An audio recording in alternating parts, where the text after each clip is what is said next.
goal for today, and given how much content we have, I'm going to get right started here. So next slide, please, Ro. Just a little bit about us at the Grand Families and Kinship Support Network.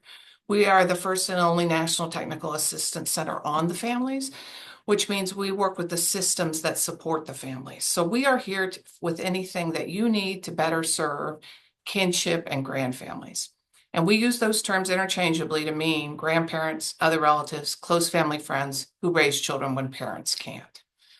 So we are here for you. And on the next slide, you will see how we are. If you have individual questions, requests, you want us to set up a meeting with and learn about XYZ, facilitate, just have a simple question about what resources do we have on a topic.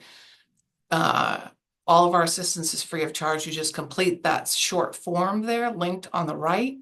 And one of our technical assistance specialists, Shayla Bottoms or Kylie Kern, will get right back with you, or soon they will get right back with you. And they have an array of subject matter experts and 5 national partners that they can tap to help with the assistance requests. We also host a lot of webinars, including this one and one next week. And we have a lot of resources on our website, all original or mostly all original resources. And Ro, if you go to the next slide, this is just a picture, excuse me, of our website. And that is the URL down there at the bottom. So that is what it looks like. Well, now turning to the meat of the matter, on the next slide, you will see who I am privileged to be joined with today. Robin Wind, who is our Grand Voice Coordinator here at Generations United, and Lynn Ervina, who is a longtime friend of Generations United, and she was a kinship navigator in Washington State, and she remains a valued Generations United Grand Voice. So the 3 of us, we are going to deliver this training that was developed here at the network using, decades of research and experience and tools doing this kind of training and tapping the expertise of our subject matter experts. So Heidi Redlich Epstein of the American Bar Association, Center on Children of Law, helped develop this content, as did Stephen Olander and Marina Nitsa. So we have had a number of eyes on this training. Not only that, this training has been delivered in person in several counties in Maryland by Robin and Lynn. So they have, they're familiar with this content. Of course, every county they went into, they tailored it slightly to their needs, their leadership, what they were hoping to get to in that jurisdiction. And we will give you not only these slides, but a fillable template. So we will give these slides to you in PowerPoint so that you can do the same kind of thing when you deliver this training. But even if you choose not to deliver this training to other people in your area, and you're just coming here for the pure content, we hope to give you a good experience and a lot of new resources and information to empower you. And if you hope to deliver this training, we hope to give you the tools to do that. So that is our goal for today.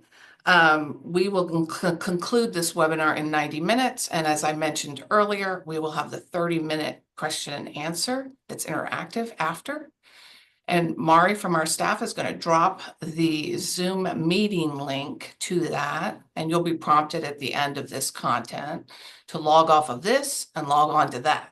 And then you can turn on your cameras and you can ask questions or not. And you can ask questions directly of Lynn or Robin or me. So that is essentially what we will be doing today. And it is my privilege to turn over the training to Lynn. And the next slide is where you would start in your county or state or tribe and where we're going to start today. So Lynn, I turn it to you. Oh, Thanks, Anna. my goodness, I forgot. I'm not used to polls. Before I turn it to you, Lynn, we want to know about you all. And just if you could tell us a little bit about yourself. Ro is going to launch a poll right now, and just let us know who you are, so that we can figure out how best to deliver this to you, and we know a bit more about you. I know you've dropped your information in the chat, but this will help us as well. So Ro, if you will go ahead and launch that poll, which I forgot about.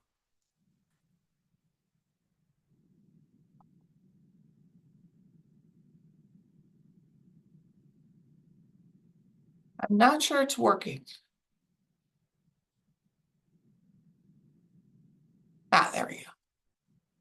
I hope everybody else can see that.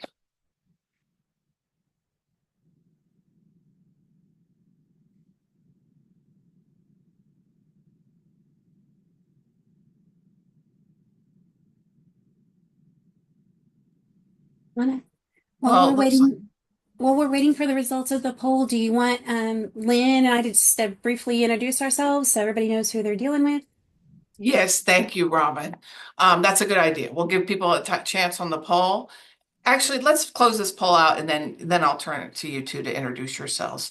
Okay. Because I don't want to give people too many things to do at once. All right. Well, Ro, I think you can stop that poll because it looks like we've got just the people here that we wanted to attend. Really nice representation from child welfare staff and leadership and kinship navigator program. So this is perfect. This is the training that we have designed for this audience. So I'm delighted.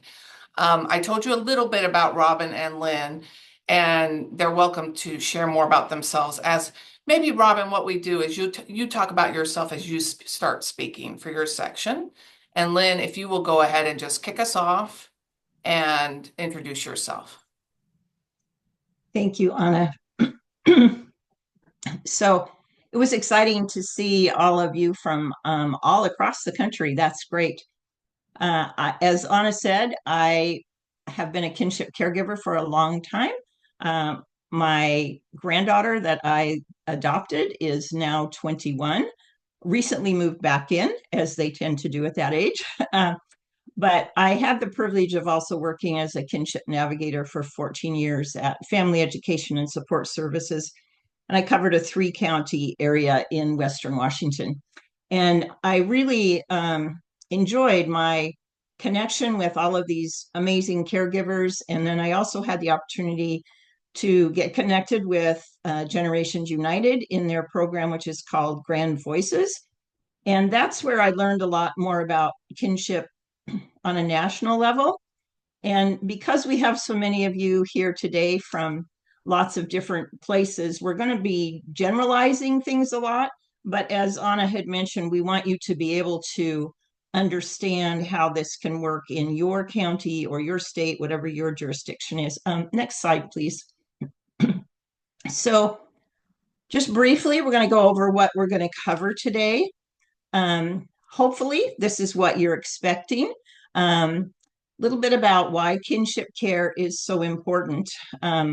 Hopefully, in your positions, you already have that understanding, but you never know when you might learn a new piece of it, or you might have some information from us that would help you with others who don't understand that. There'll be some history of how we got to where we are today in kinship care. Um, talk a little bit about the different ways to support the families. That's a really important part of this training, because as we've learned that it's important that kids are placed with kin, we're also finding out how important it is to support them. When you start your meetings, one thing also that I would like you to think about is having someone at the beginning, like maybe even before this slide or right at this point, have someone that's a leader in your agency or in your state that is willing to welcome the participants, so that they know that the understanding of kinship care comes from the top, and that their efforts in supporting kinship families are going to be supported by the leadership in their state, in their county agency, whatever it is.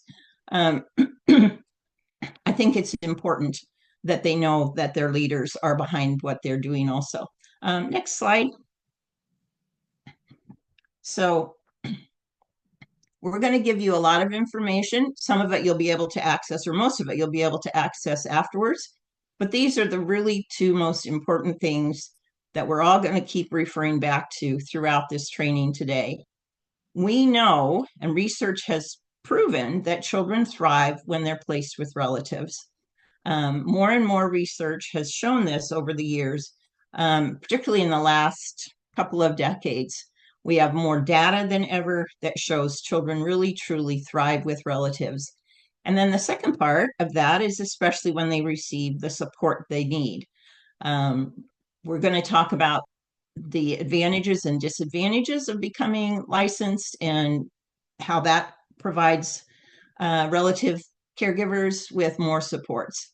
But also, we want people that are raising kids to have the information they need to make the right decisions. We all know information is power. And when families are given enough information to make the right choices, it helps them make better choices for the children that they're taking care of. And the people that are here today, because I saw what your positions are, excuse me, you are the ones that can really help families feel empowered.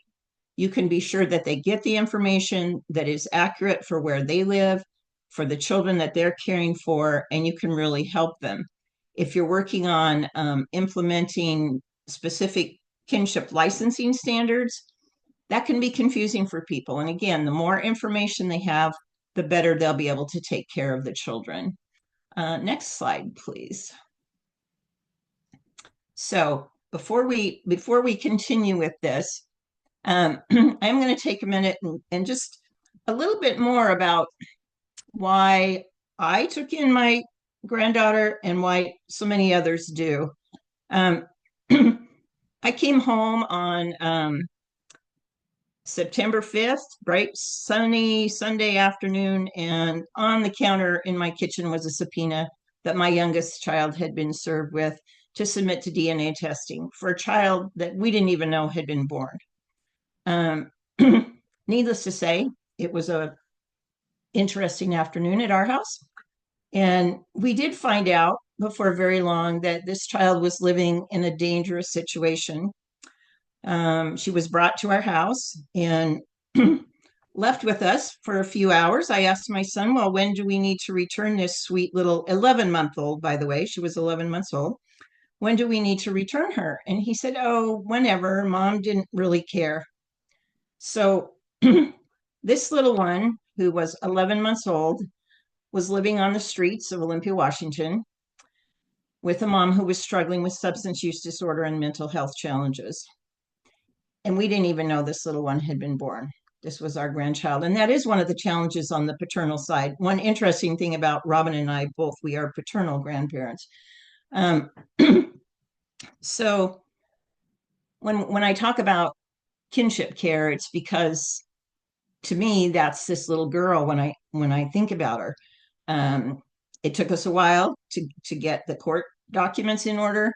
And then many years later, we were able to adopt her. But she's old enough today to understand that she probably would have been adopted out of the family and been in foster care had we not been able to provide her someplace to live. So we're going to try another poll. And so we've listed some things here that are some benefits, and we'll talk about them. But right now, just go through and see if these are things that you think are benefits or challenges. Maybe we'll talk about some of those later too. So go ahead.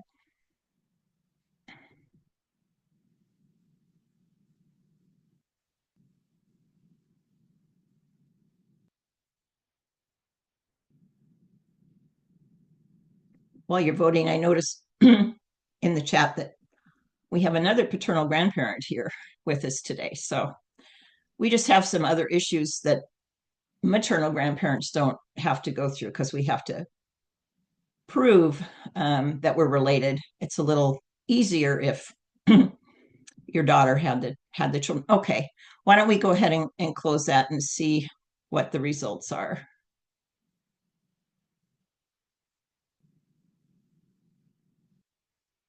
Yeah, all of the above is absolutely right.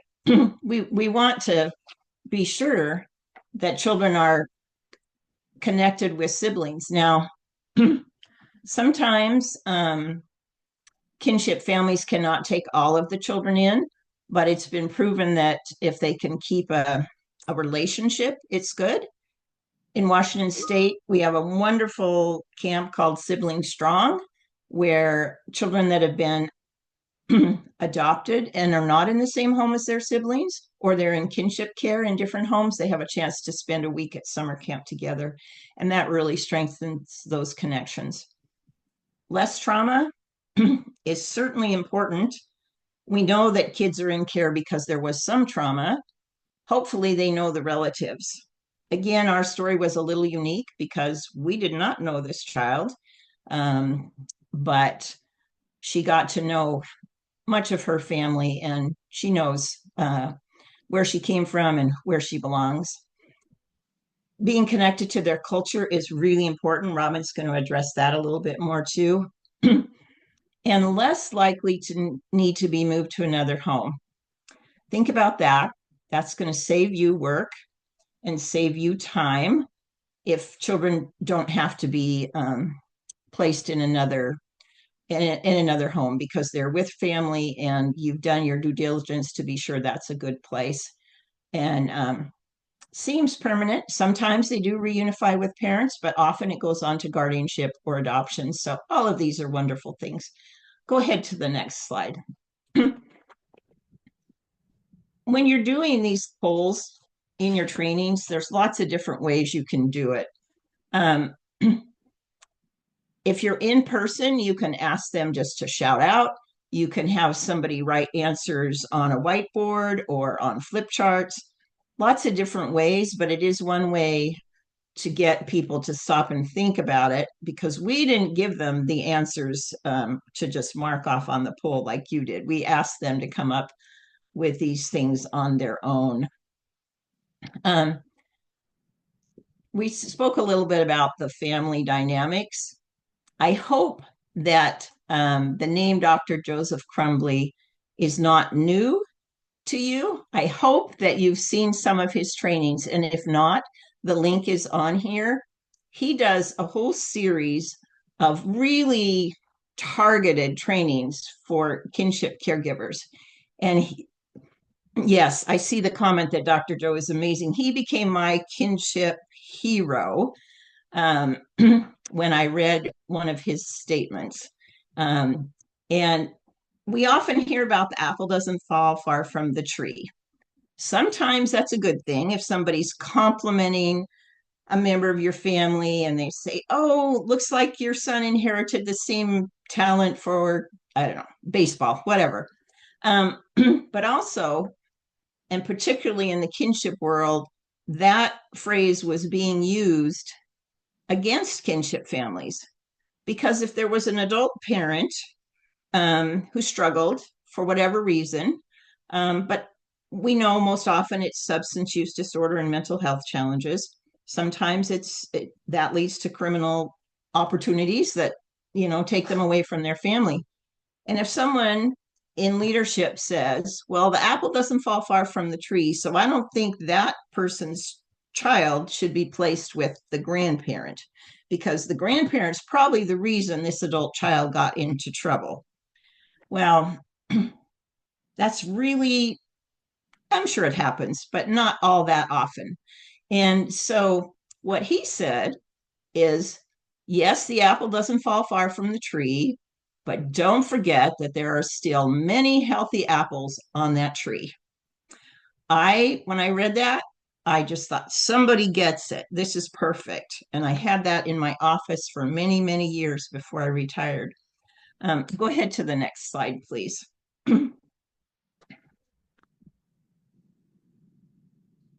So the first one mentions that the apple doesn't fall far from the tree. And what the purpose of this slide here is to show that people can change those ideas if they have enough information.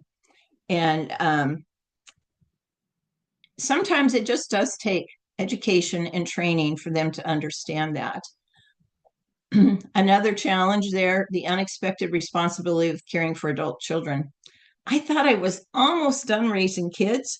And the really ironic thing is, my husband and I chose to have our children while we were quite young, thinking, oh, then we'll have some time to spend with our grandchildren, not thinking it would be full time, 24/7, that we could travel and do some other things. And that didn't happen in our case. we ended up raising another child. And it was a challenge. It was one I would do again tomorrow. Hopefully, I won't have to. But that can be mitigated with the supports and the concrete goods that are available to help meet those unexpected needs. Also, access to accurate information and fear and mistrust of systems. I don't want to hurt any feelings, but most of the people that are on this, watching this training today, are the people that kinship caregivers are afraid of. If they don't know you and they haven't had a personal interaction that would make them more comfortable, they're not necessarily going to be thrilled to become involved with some systems that maybe they've heard bad things about. Now, the way to turn that around is be sure that the people that are working with them understand how to talk to these folks, how to help them so that they feel comfortable. And we'll talk some more about this as we go. So one more slide here, please. Lots of benefits. This first one here, when we were doing our trainings in Maryland, we had to point out why it would save time and effort to place with kin, because when systems change, and in this case, we were talking about licensing standards, it takes a while to figure out how to do that. And sometimes it might seem like that takes more time. But once you've done the upfront work, then it's likely to be a much more stable placement. You don't need to obtain waivers. Some states use waivers a lot, some didn't. But if you did, I've never heard anybody say, oh, that was so much fun. And the same goes with ICPCs, the Interstate Compact for Placement of Children. Those are challenging, but as more states get closer to the same standards, following some of the model standards, then there's going to be less difference between the different states. No more unsupported placements. So you're going to be helping these families move forward rather than pushing them out of the system, thinking that you're doing them a favor. We'll talk about how that's not the best choice. And I will turn it back to Anna. So much, Lynn. Yes, as you can see, all of us acknowledge the benefits of kinship care, but we also know that there are lots of challenges and that it can be harder to work with these families because everything's backwards, right? They get the children before they get the license, whereas with our non-kin traditional foster parents, of which there's an important role for them to play as well. We don't want anything we say today to be misconstrued to mean that we don't love non-kin foster parents as well. But when children can be placed with loving kin, that is the best. And that's what the research shows. That's what Lynn walked through. And then with this new kin-specific foster care licensing that we can do, thanks to the feds, and thanks to many states and tribes who have taken that option already, many of those challenges with trying to fit a round peg in a square hole will be addressed. Because we can license quicker and get the children placed in a safe home and that's supported without going through all these things like non-safety licensing waivers for kin. So thank you, Lynn, for sharing all of that. This next section that I'm going to deliver is kind of a history of how we got here with kinship care. So the last 25 plus years and why we are seeing so much of an emphasis on kinship care and kin first. And, many of us here have already drunk the Kool-Aid and we know families like Lynn and Robbins who have just done an amazing job. But others haven't. And so we see this kind of growth over the decades. So if you'll start at the next slide, Ro, you'll see that many of the things that Lynn addressed are here on this infographic. And I should say that this section that I'm going through can be delivered in its entirety when you do your trainings to other people, to other agency staff or the like. But I will give it to you all straight here so you have it. But anyway, so this infographic summarizes that research that Lynn went through. And as you'll see in the links that are here, there is a general background piece on how the strengths and challenges of these families. and also on the research showing that these children thrive. So that's just a simple, like, 4-page resource that Generations United put together, and it can be a very effective in convincing those who may need some convincing still, because a lot of these factors we know are common sense, right? Can keep siblings together. The children recognize the smells emanating from the kitchen. They feel loved. The caregivers feel like they have a purpose. Keeping families together and connected to their community and their culture. All of those things are really important and should be common sense. But other things are less obvious, like that the children have better mental health outcomes and behavioral health outcomes and are likely to achieve permanency, a permanent family. So if you'll see on the next slide, this is kind of some high-level summary beyond the infographic of that kind of research. And you'll see that many of these children get adopted by their kin from foster care or exit to guardianship with their kin from foster care. And if the children have not been put in licensed foster homes with their kin, they can't exit to guardianship with supports. That's the only way to exit to supported guardianship or guardianship assistance programs, is that they can be licensed for 6 months caring for that child. Adoption assistance, similar. If the child has not gone into the legal custody of the child welfare agency, the caregiver and the family cannot access ongoing adoption assistance. So there's such an important role for you all to play in making sure that the families understand their options and the financial repercussions of those options. Licensing is not an option for every kinship caregiver. There's so many outside that never come to the attention of the child welfare system. But for those that do come to the attention, it's important that they are well versed in their options and their pathways. So as you can see, the research does show that these children thrive in these homes. Next slide, please.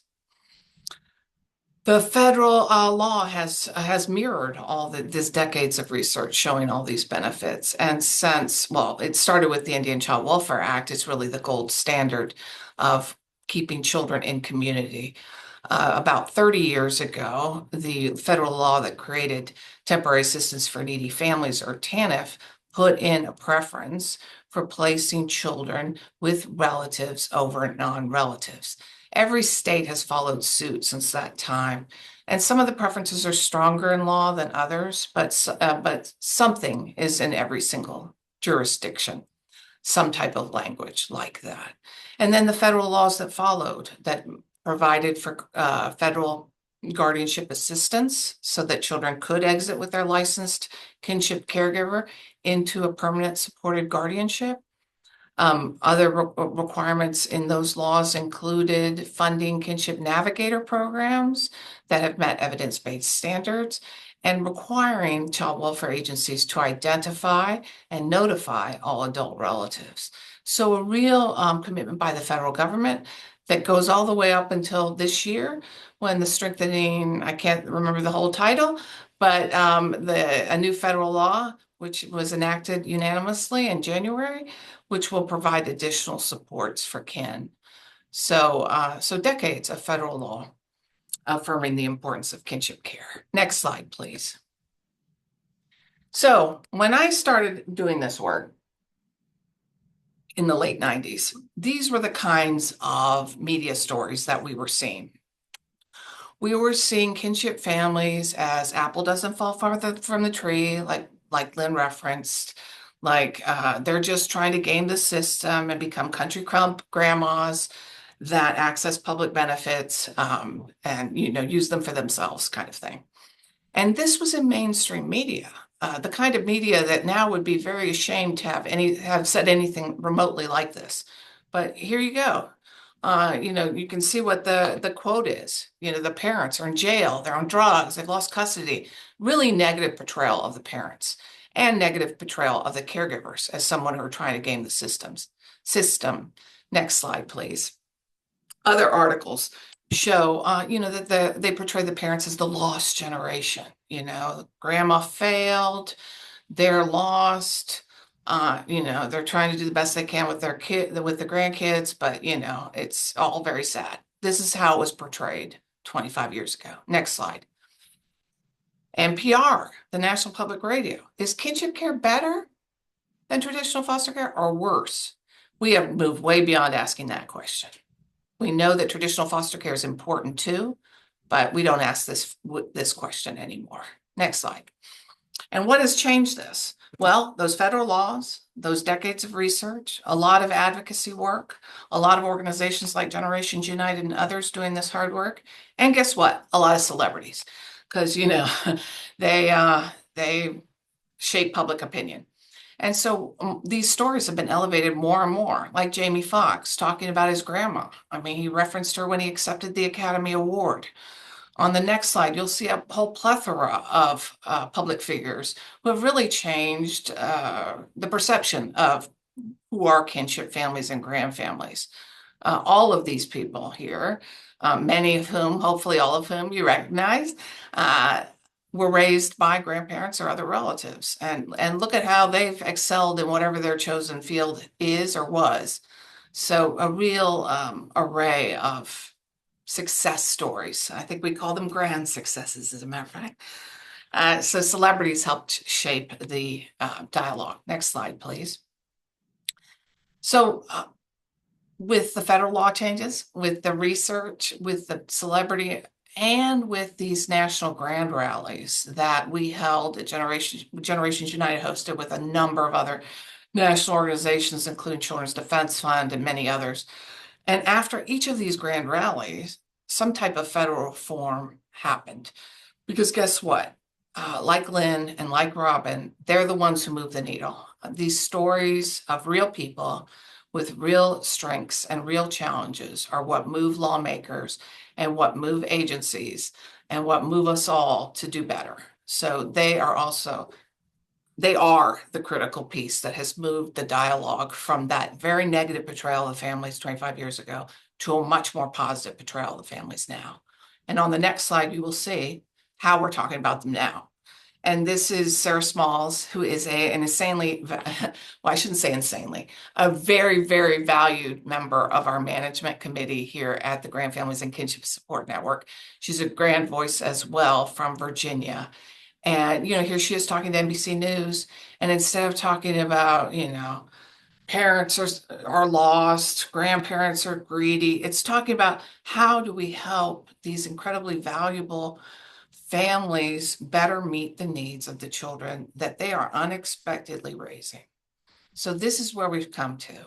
And it's not perfect, but we have made a lot of progress. And so this is kind of the information I think can help convey to anybody you train about the importance of kinship care and kind of our history and how we got here. So I will turn it now to Miss Robin to share with you all the next section of our training. Robin? I guess I need to turn my video on. Okay. Hi, everybody. So I just wanted to give you a little bit of information about myself, like Lynn did, before I get started. So my name's Sorry, Robin. Robin. Yet again, I missed a slide. Huh, that's okay. Go ahead. At any rate, here I am. Yeah, and just so that you know that the national support is also reflected. So all that history is reflected in a national poll, and you will get this slide to share with people. And then I'll turn to you, Robin. Sorry about that. No problem. Thanks, Anna. So my name's Robin. I live on the Muskogee Creek Reservation in Oklahoma. I have been caring for my grandson. He's 11 now, and the great joy of my life. He is an ornery football playing, bull riding boy. And I just, he's really been a great joy, but it was hard at first. He was taken into the Oklahoma Department of Human Services custody. Fortunately, we are tribal members, so we did have the tribe's input. Additionally, my work before I came on board with Generations United, I spent most of my adult working life working in Indian child welfare, mostly in foster care leadership. And then I found Grand Voices and became a Grand Voice. And eventually, I think maybe 4 years ago, I came on staff with Generations United, and I support all of our Grand Voices. We have at least one in most states and with 13 tribes, and as they do their national advocacy. But my portion of this right now is to go over some of the activities that we were doing in our training. So we provided our attendees with an activity. Now, if you do it virtually, you can walk through it and have people use the chat, but we did it in person and we took maybe 10 or 15 minutes and did breakouts with discussions and questions. And this is about little Ashley. And there were two scenarios. Next slide, please, Ro. Okay, the first scenario was with Ashley, and she was placed with one sibling in a non-kinship foster home. And the next slide, please, Ro. The second one was with Ashley, and she was placed with an aunt with all of her siblings. So we asked our participants what were the big and small differences that they recognized that could have made the birthday harder or easier for Ashley. Because in both situations, we knew that Ashley missed her mom and is likely experiencing trauma and grief. So, in both situations, she had a caregiver who cares about her well-being, and in both situations, she was able to visit or see her siblings. But the situation with her maternal aunt, there were familial connections, such as knowing what she likes to eat, having photos available, knowing her hobbies and interests, and she got to see her extended family members. So, we invited the groups to share. It started with volunteers or called on people and asked them to tell us one thing that their group came up with for each question. And then we would ask the remaining groups if they had anything to add about what had been said. Now, with both Lynn and I having lived experiences raising our grandchildren, we both were able to offer some insight on these. So it seemed very helpful to have people who had actually gone through these things to add to the conversation when we were doing that. Next slide, please, Ro. Great. So this slide is a slide about national statistics about children in kinship or grandfamilies. So I personally think this is underrepresented. I mean, I think the numbers are bigger, but the most important thing to me is, about for every one child that's been raised by kin in foster care, there's at least 19 children being raised by kin outside of foster care. Now, my little guy was in the system. Lynn's family was not in the system. So there were those differences there, but you can make this slide your own, whatever state or tribe you want to have data specific to you, and the network can help you with this. So it's just a great slide to have because people don't realize the numbers. Next slide, please, Ro. This slide it's a racial overrepresentation in grandfamilies. So with this slide, it's important to emphasize that this overrepresentation is a result of policy decisions and not a reflection of characteristics of these groups.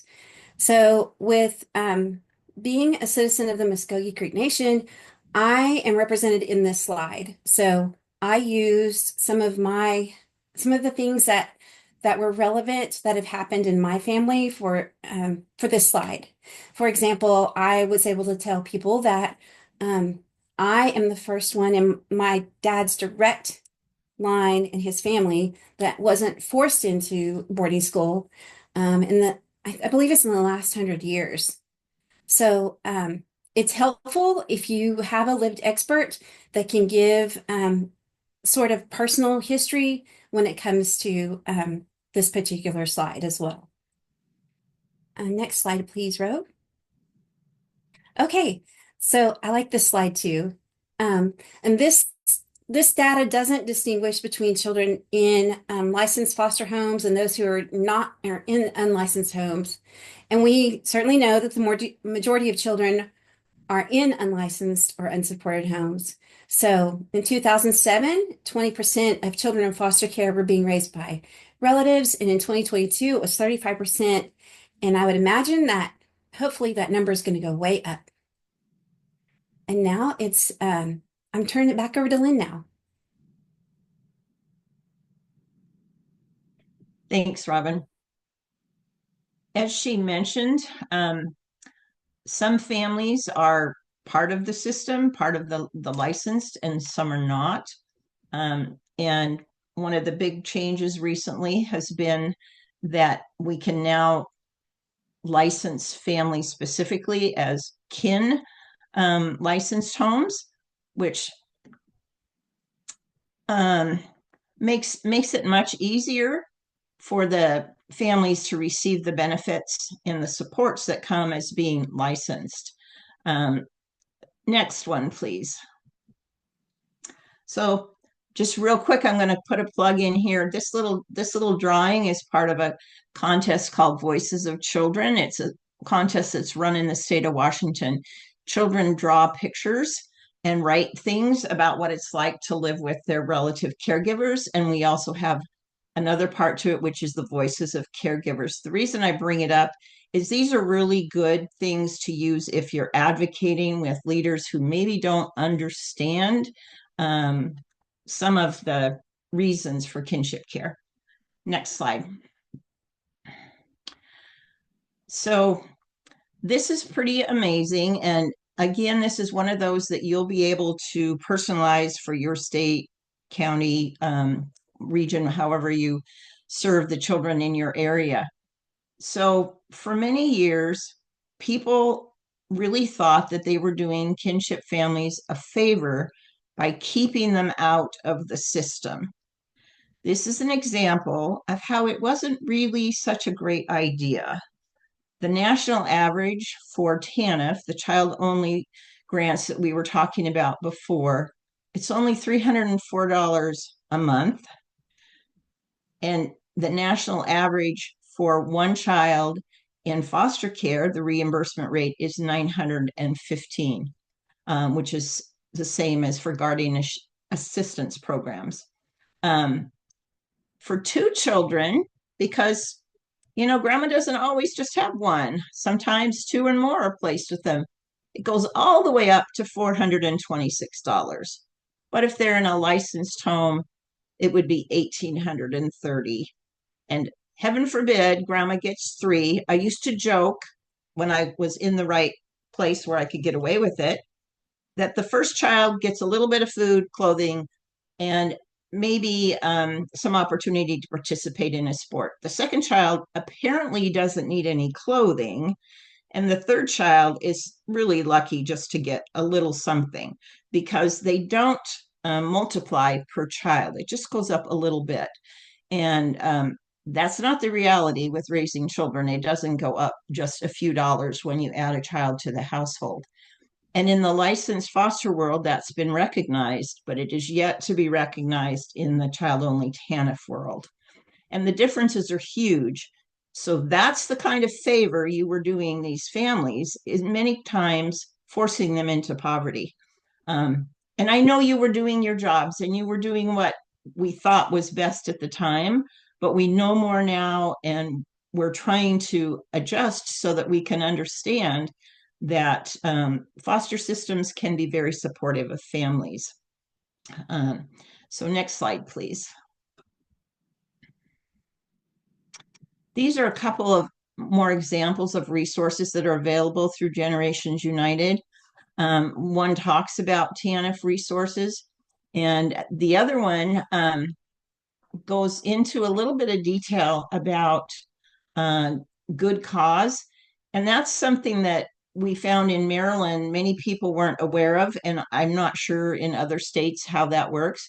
But the federal government does allow for states to use the good cause exemption, which means that some families would not have to have the parents of the children be pursued for child support. That's the reason that we found that many relative caregivers don't apply for child-only TANF because they say, for instance, I've heard this many times, my son is already struggling just to meet his own needs. He can barely take care of himself. If he has to pay child support because I go get TANF, then he's going to be back out on the streets and I can't do that to him. So I'm just going to, do what I can and I'm not going to go apply for TANF. But there is this ability to talk to the people at your local economic services, TANF office, whatever it's called where you are, and ask them about good cause. If you're afraid also that there's going to be harm done to yourself or the children if you apply for TANF, then you can ask for that exemption. I have had people say, well, my son told me he was going to come and take the kids if they if he has to start paying child support because I'm seeking TANF. Or maybe the parents are the ones that are still getting TANF even though the children aren't in their home. And we do encourage people to ask for that exemption because in many cases, TANF is the only resource that's available to families. Not everybody can become licensed for a variety of reasons. And then the child-only TANF is certainly something we want them to take advantage of. Go ahead to the next slide, please. Okay, so here's another poll because sometimes people don't understand what foster care payments are really for. I had a state senator look me in the eye and say, well, of course grandma should take care of her grandkids. Why should we pay her to do that? And it caught me off guard because he was so serious about it. He really didn't understand. And I had to explain to him, well, I know one grandmother that didn't fill her prescription for her heart medication because she was trying to pay for size 14 tennis shoes for her grandson. And Robin added, when I shared this, she said, and that's probably only for a week or two, and then he's going to need size 15. So here's the poll. What are some of the things that foster care maintenance payments do pay for? So go ahead and mark what you think it does pay for.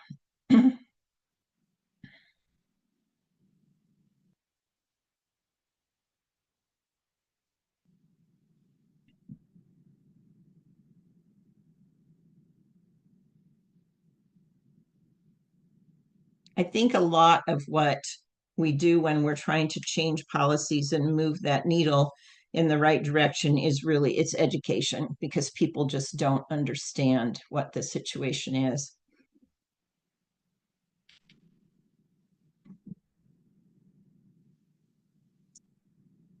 Okay, if we've got some good responses, let's go ahead and close that.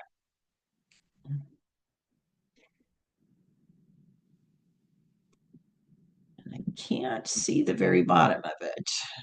Or maybe it, yeah. So the reason all of the above is not the answer this time is there's one thing that foster care maintenance payments do not pay for, and that's the time and effort to, as some people say, babysit their grandchildren. Foster care payments are reimbursements for actual costs.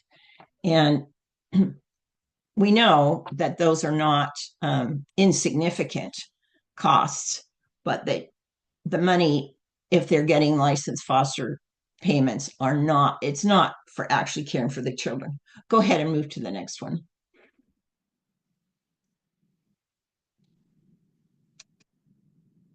Next slide, there we go.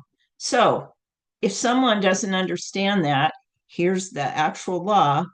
The term foster care maintenance payments means payments to cover the cost of and the cost of providing food, clothing, shelter, daily supervision. That doesn't mean by the relative themselves, but if they need childcare before or after school and they're working, those types of things, school supplies, child's personal incidentals, liability insurance with respect to a child, reasonable travel to the child's home for visitation, and reasonable travel to the school in which the child is enrolled at the time of placement. Sometimes that last one, that travel can be supported by the McKinney-Vento Act also. Next one, please. So this one, again, these are national averages, and you may be able to get more concrete information for your area. But anyone who's thinking about having a child, this might be an eye-opener. And mind you, this does not include the cost of college. That's in a fine print over at the side. So kids are not cheap, and there are people that have enough income they can take in children and they don't need extra support. But most of the people that I know that are raising kids didn't plan on it when they figured for retirement. And so it wasn't part of their, um, yeah, I see that comment about it's old. We really tried to find more recent numbers, and data really lags. So it's hard to get the most recent, but you may be able to find that for your state or your location. So we know it's more than this. It's a lot more.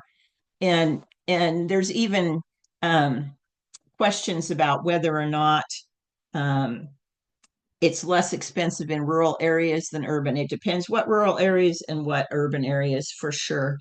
But we just know it's not cheap to take care of kids, and we need to support people.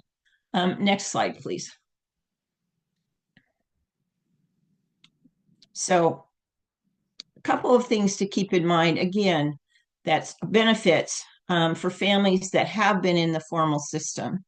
As was mentioned earlier, to get the guardianship assistance payments, the child has to have been in a licensed home with you for at least 6 months. The same for adoption assistance. If you're going to adopt and continue to receive assistance, then you need to have been in the formal system. For those of us like me, who I did try to contact CPS. Well, I did contact them repeatedly.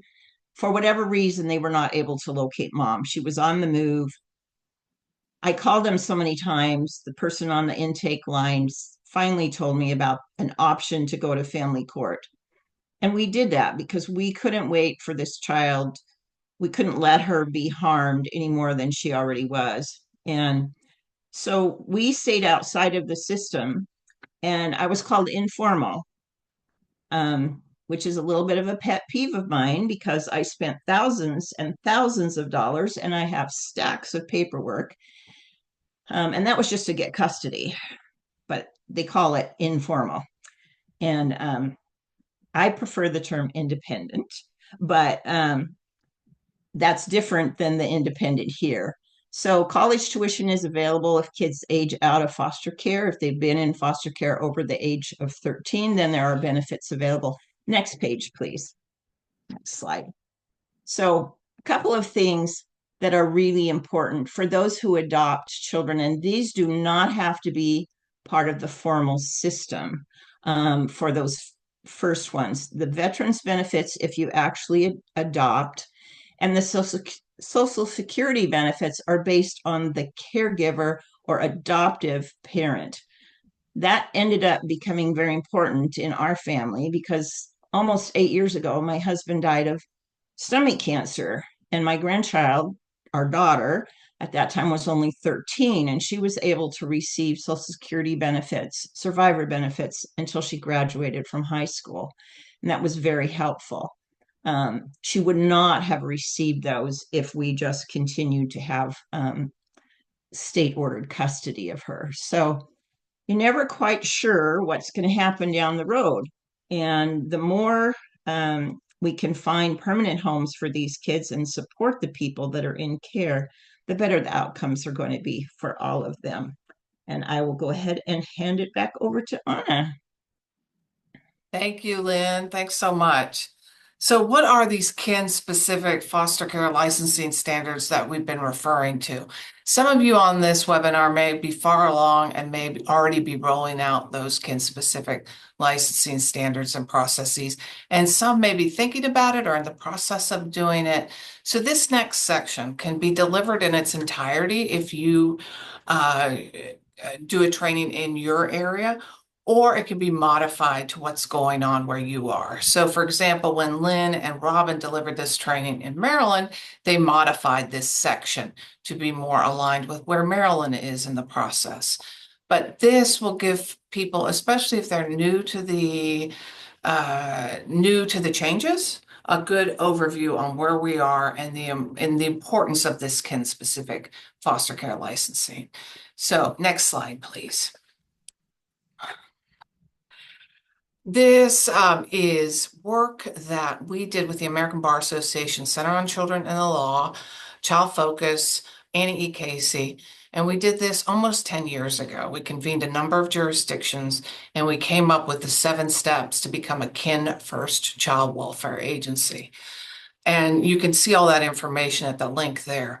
But you will see that step 5 in our 7 step was make licensing kin a priority. And that was done at a time where we were not allowed to have separate licensing standards and processes for kin. It had to be the same. It had to be the same as for non-kin, and non-kin get licensed and then they get the child, and kin get the child and then get licensed. So it was very difficult to do at that time. These changes are facilitating and making that much more easy. But at any rate, it was step 5 then. It's still step 5. If we go to the next slide,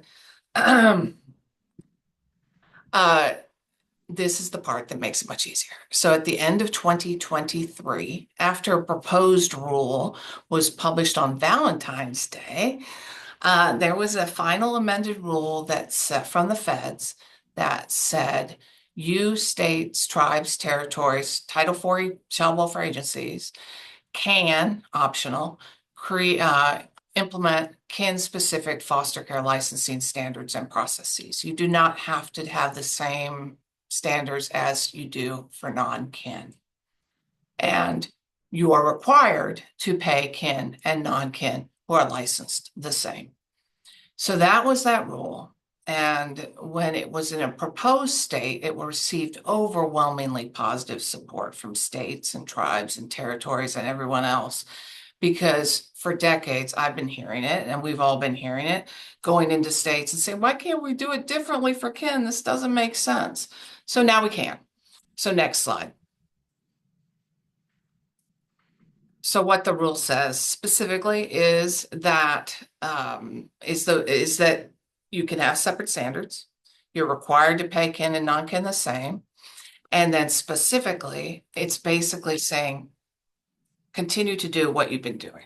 But we hope that your kin-specific standards closely follow, and we encourage you to closely follow federal law, federal Adam Walsh background check requirements. Because what's been happening for decades is that jurisdictions go well beyond Adam Walsh barrier crimes, and they bar kin and non-kin from becoming foster parents for things like writing a bad check 20 years ago or unlawful assembly 10 years ago, things that don't bear on the child's safety. So the feds have said, we really encourage you to stick to what federal law says about safety. And then to continue, this is all existing law from a long time ago, continue to follow national standards and be reasonably in accord with those national standards. And then the other thing that federal law has always said is you, state, tribe, and territory have the power to create your own licensing standards. You must do it, and you must periodically check it. But we feds are pretty much staying out of it, other than to tell you you've got to do Adam Walsh, and you've got to have them, and you got to check them, and you've got to be reasonably in accord with national standards. So next slide. A bunch of us at the national level got together and we said, this is fabulous. We've been working so hard for this, but let's give states, tribes, and territories tools so that they don't have to reinvent the wheel. And we will have a set of kin-specific foster care approval standards that are nationally recommended that those jurisdictions can follow, because that is a federal requirement that you follow a national set and be reasonably in accord with them. And this is the only one that's out there.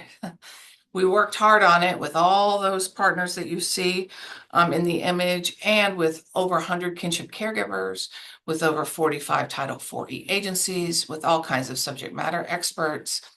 And this package, which you can access at those links, has an array of tools as well. So a kin caregiver assessment tool, tools to do the background check process, etc. So it really is soup to nuts, and it explains why certain standards aren't in there. and why certain standards are in there. So know that that is available to you free of charge as well, and several jurisdictions are already following them. Next slide, please. This is the array of national partners that worked on it. So you saw some of the logos. These are a few more that actually did work. And so a lot of people were at the table. Next slide, please. And as I mentioned, a lot of kinship caregivers, a lot of folks that are probably on this webinar had input in the design of these kin-specific standards. So here on this map, you can see the types of stakeholders that were engaged in this process. Next slide, please.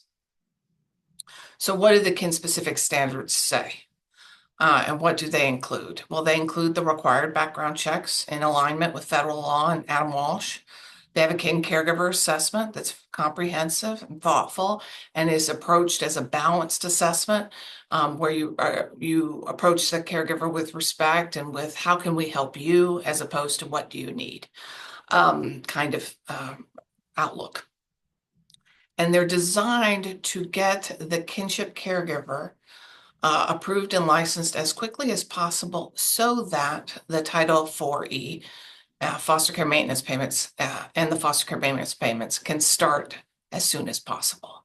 And that is the reason we do not have training as a requirement in the kin-specific standards. But that doesn't mean we don't love training, because here we are training. It means that it's not a requirement of the licensure, but we definitely encourage agencies to offer training after the license. And that's solely because of the payment process and the way that works. Next slide. So what do they have? What are these safety standards? Well, federal law has long said these background checks, you have to send the fingerprints to the FBI, you have to check the child abuse and neglect registry for everywhere that caregiver lived in the last 5 years. And then check the adult living in the caregiver's home, check all the adults, and check the child abuse and neglect registry where that adult lived. So this is existing law. This is in the kin-specific standards. Next slide, please. For the background checks, we actually added a few so these are in no way lesser safety standards. They very much are all about getting kids in safe kin homes. Because what we have right now, as Robin showed you earlier, is a lot of children who are in the legal custody of the Child Welfare Agency, but placed with an unlicensed kin. So the kin gets no support, but they're subject to all the rules and restrictions of the Child Welfare Agency. And that's one of the things we really hope to address with this kin-specific standards. So at any rate, we have additional safety standards, actually. So you can see those in orange here. So this is beyond what is required by federal law, but in talking to all those Title IV agencies and caregivers and et cetera, we really felt that these were important for safety. Next slide, please. And then the federal barrier crimes. I think it's always good to just remind ourselves what are Adam Walsh crimes? Because what we hear when we go into states is, oh, well, Adam Walsh, oh, well, the feds, we can't license the home. Well, actually, when you go into Adam Walsh, you see what it really says, which is permanent bars to being a foster parent, whether kin or not kin, are felony convictions for violent felonies. So you see, all these things are violent felony convictions. And then a kin or a non-kin cannot serve as a foster parent for 5 years in the event of a physical assault, a battery, or a drug-related felony. And again, all felonies. And you probably, know that in your state, you may have misdemeanors, you may have all kinds of other things. You may be counting not from the day of conviction for those 5 years, but from the day of the crime was committed. And that results in a much longer bar. So we encourage folks to start the countdown from the conviction date. Sorry, from the date it was committed. The felony was committed. Because as we all know, it can take a long time to get to court and to get to trial. Next slide, please. As you can see on this map, which we try to keep updated, and it has just been recently updated because Kentucky has joined the states as an approved state to run kin-specific foster care licensing, which we're thrilled at. So this map is constantly updated, and it is available at the link on that, in the corner. So this is kind of the national overview that you can provide when you deliver the training to others, if you so choose to deliver the training to others. And this chart will be constantly updated, and we are here at the network to help you modify the training, the slide deck, which you will get in a fillable PowerPoint template. So never hesitate to reach out to us at the network.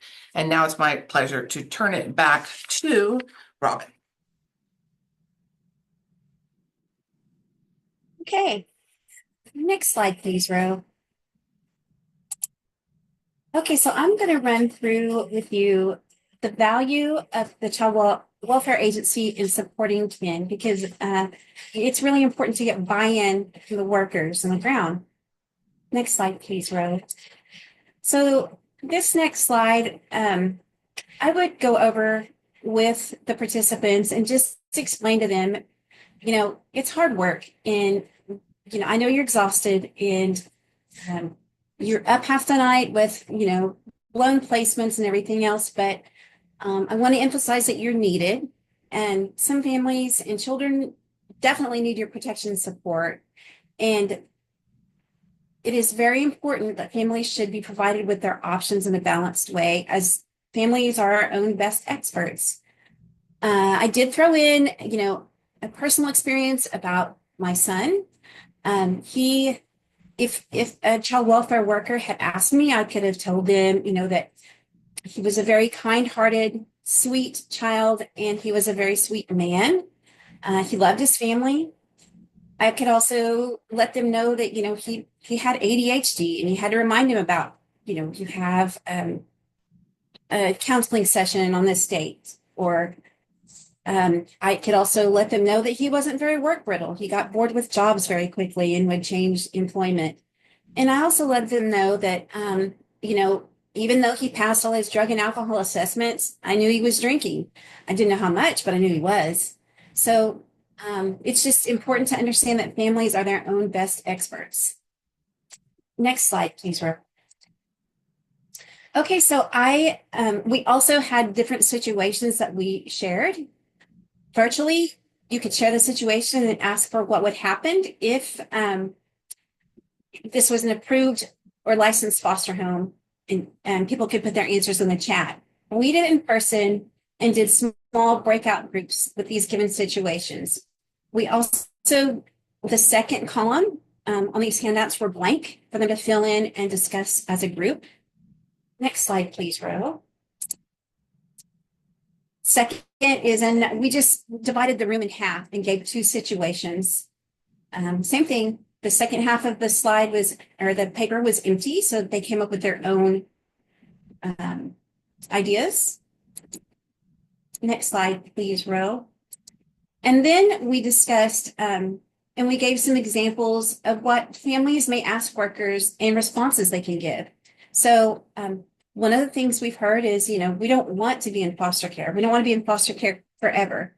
And we know that some states are giving talking points to their frontline workers, which seems to be helpful. So if someone would say this, we don't want to be in foster care forever, the worker could just say, well, the child and your family won't be involved with the foster care system forever. We have time frames that we have to follow, and you can give them whatever time frames that is relevant to your jurisdiction. Just let them know that there's a pathway out of foster care. Next slide, please, Ro. This one, I don't need to be paid to take care of family, and you will hear families say this. I would have said that too if someone had given me the option. I didn't care about the payment. I just wanted to make sure that my little guy was safe and healthy, and knew he was loved and was supported, even as a 4-month-old baby. But I will tell you, and a lot of you know this working in child welfare yourself, that We didn't make a lot of money. I didn't make a lot of money. I certainly didn't have much saved. So the fact that my boy was in custody and eventually I was able to become licensed was helpful for me as far as maintenance payments. I mean, there were times when I would save my Walgreens points for diapers, and just in case, when I first got placement of him, I had to borrow, because I didn't have a crib at home and I had 24 hours. So I had to borrow money from all my other, child welfare worker friends who didn't have much themselves. So just give an example of responses like you're not being paid, you're being supported to help meet the needs of the child. Of course, you can review the use of foster care maintenance payments that Lynn went over earlier. And I guess what's really important is that just to let the families know that they're valued and that you want to support them. Next slide, please, Roan. So I have found this tool to be very helpful, and I wish I had known about it when I was doing actual field work and casework. And it is a tool that Generations United has. And it's very helpful when presenting options to families. In fact, I have it with me. So you could look, there are different sections, and you can look on one section that says legal assistance. There are 3 different bubbles. One is for licensed foster homes, not licensed foster homes, or in those families who are outside of the system. And it gives you, for example, if you're a licensed foster home, as far as legal assistance, child and parents typically are provided with attorneys. Kin caregivers typically do not get an attorney unless pursuing guardianship. So it gives these different considerations for the type of placement. So that way they have options. And I know that something like this would have, even though I knew, because I worked in the system, what was available to me, it would have been good for me to be able to sit down later and review this, because when you're placing a child, oftentimes, like I said, I had like 24 hours notice. Some people don't even get that long. And many times we are in shock, and it is hard to comprehend what you're telling us at the moment. So anytime you could hand out tools like this for the families with information so they can look over later when they're not so stressed out is very helpful. Next slide, please. Okay, so here's another slide with adoption and guardianship for children in kinship foster care. It's a comparison chart. Now, this is national data, but states can replace this national chart with state-specific charts, and we have that on gu.org. So it's very helpful. And I will turn it back over to Anna.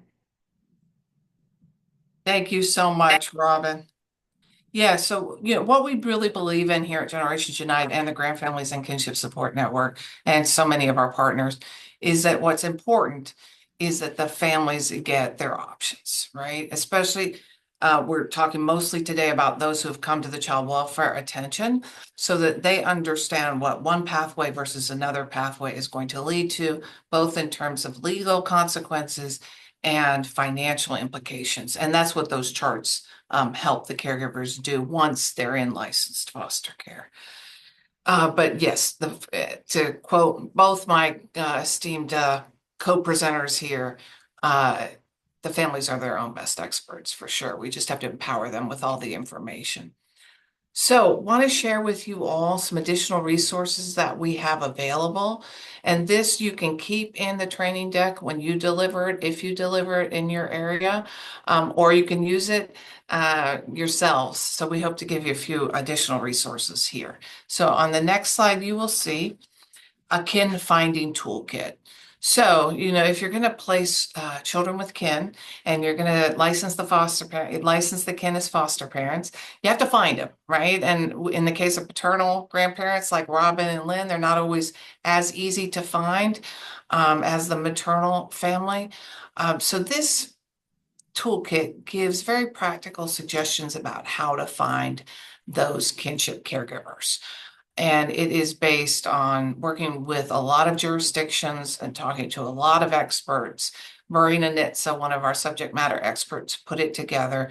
And she also led a whole array of what we called kin mobilization learning collaboratives around the tips and the strategies shared in this toolkit.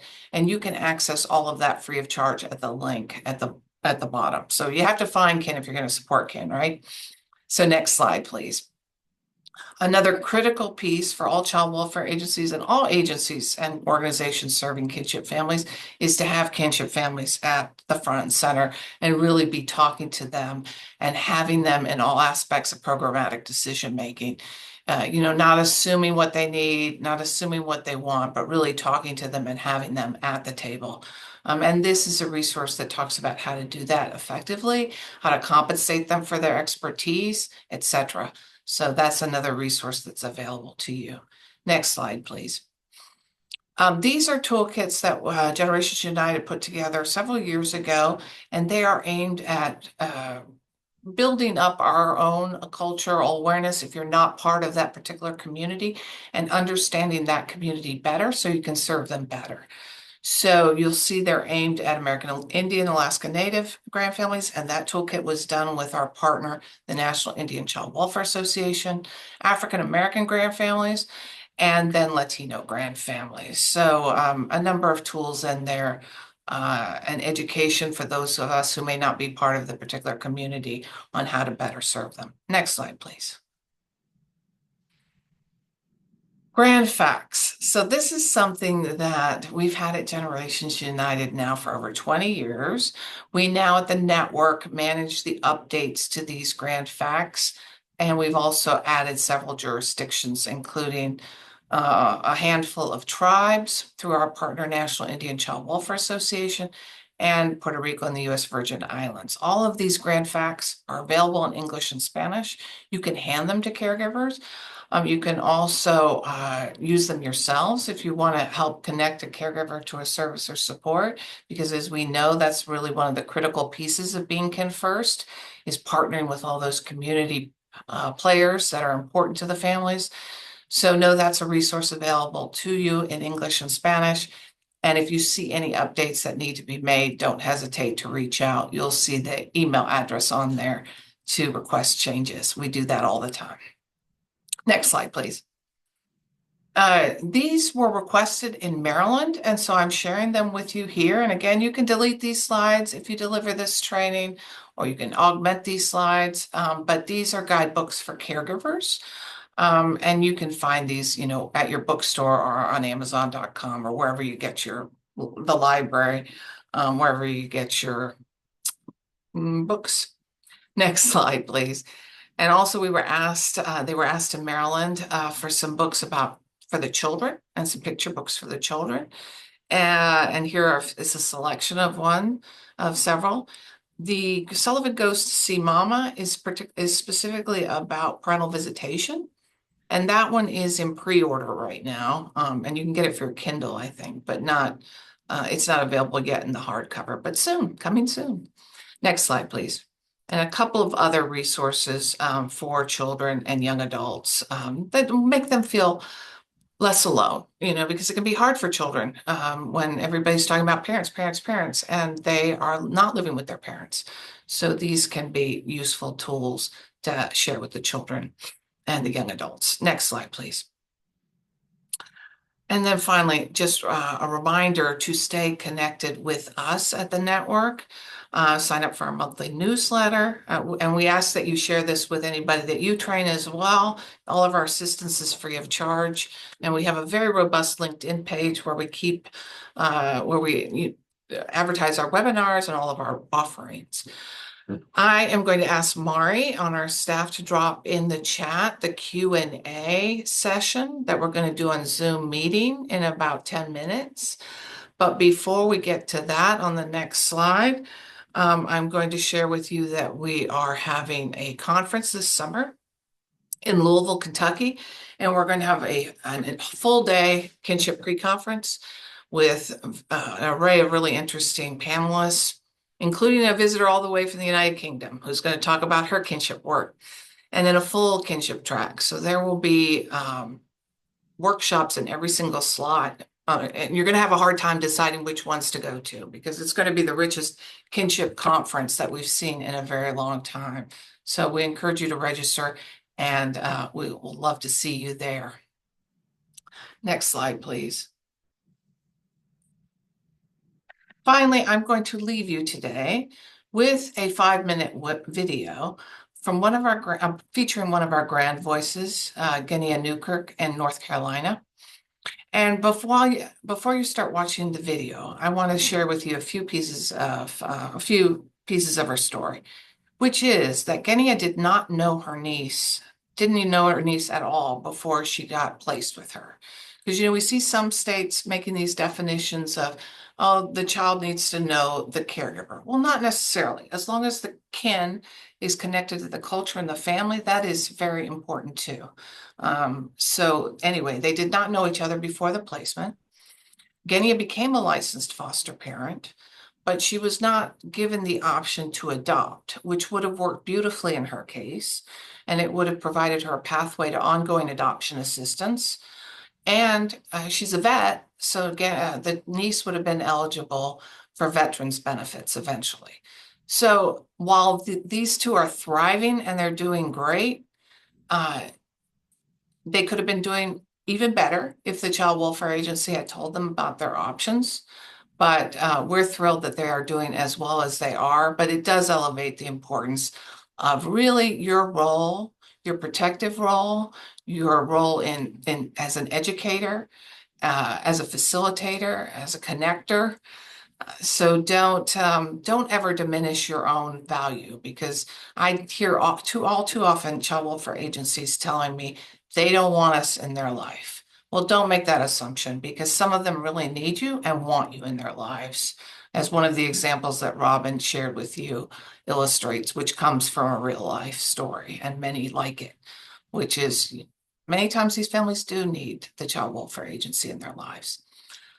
So I will leave you with this video, and then I will see you at 30 in the Zoom meeting Q&A session.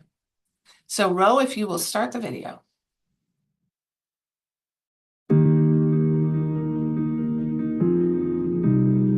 My kinship journey started when I found out about my niece Nadia being in foster care. After speaking with my mom and finding out, what was going on, that's when I started thinking about having her placed. Never knew of the word kinship, never knew of that phrase kinship placement. I first laid eyes on Nadia in June of 2018. And from that moment, it was like a connection that was made. When I went to the home that she was placed in, the lady asked her, did she want to spend the night with me? And Nadia said, yeah. And once I met her, there was no turning back. And I didn't know financially how it was going to happen. Did not know. But I said, we'll figure it out as we go. Because it was just a fire placed in me. It's got to be an intentional approach in everything that I do for this child. I have to be intentional in what I say. I have to be intentional in the things that we do. I have to be intentional in what her surroundings are. Nadia has been involved with acting. She's been involved in cheerleading. She's been involved with horseback riding, Girl Scouts, piano lessons, guitar lessons, and she's an artist. The beauty in that is that who knew, right? Who knew this child that was in foster care, that went through whatever trauma she went through, who knew those abilities were lying dormant? That's another beauty in someone who may be thinking about kinship placement. Look at all the doors you can unlock. Look at all the doors. Becoming licensed helped me to see things through a different lens. And it helped me to think differently as it relates to raising a child that was in foster care. I had to understand that, albeit small, medium, or large, there was trauma there, right? She was taken from her parent. Taking those classes helped me to understand the trauma that this child experienced. But I also, too, look back at my past and I said, man, I want her to be better. When you know what you were raised in and then you see it, and you're like, oh no. I'm going to do all I can to make it better, as opposed to just, I'm giving a child a better life. No, it's more than giving her a better life. It's about giving her the best life. This is not just a placeholder. This is a place for you to grow. I love mom, I love dad, but the situation that I was in was not a place for me to grow. It wasn't a place for me to flourish. I have this desire to protect her and to want the best for her. I will say it's unfortunate that our family is not as close. That should be a benefit, that we are a close family and we're sticking close together. It has not been, but I still have hope. I still have hope. Now, that is one of my fears. I don't want Nadia to grow up and say, well, Aunt G said this about my... She will never hear me say anything negative about her mom, because I understand that's her mom. And I understand that she'll grow up one day and that's still going to be her mom. And I don't want her to ever feel like she's got to choose between me and her mom or her dad. I don't want you to choose, because I'm not in this for that. I'm in this to help you be a better person, to be the best, the best, the best. It's not the best. I'm hoping she's growing up and that she knows there's peace here. Because we even had that conversation. We were sitting at a table and I blue sky. Nadia said, what is peace? I said, Nadia, it's me and you. We live here.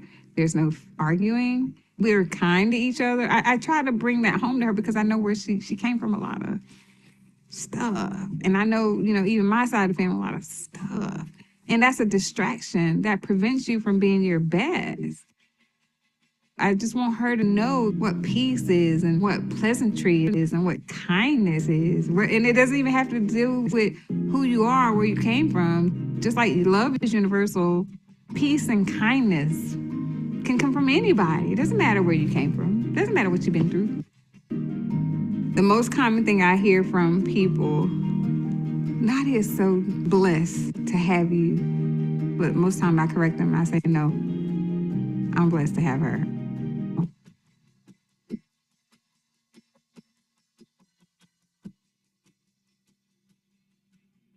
Thank you all for joining us today. And thank you, Robin and Lynn. And I hope you all join us in the Q&A session that follows this. I'm going to ask Mari to drop that one more time in the chat, along with, if you wouldn't mind completing a survey for us. Tell us how we did today. But we will be closing this out now and hope to see you in the Zoom meeting for the Q&A. Thank you all.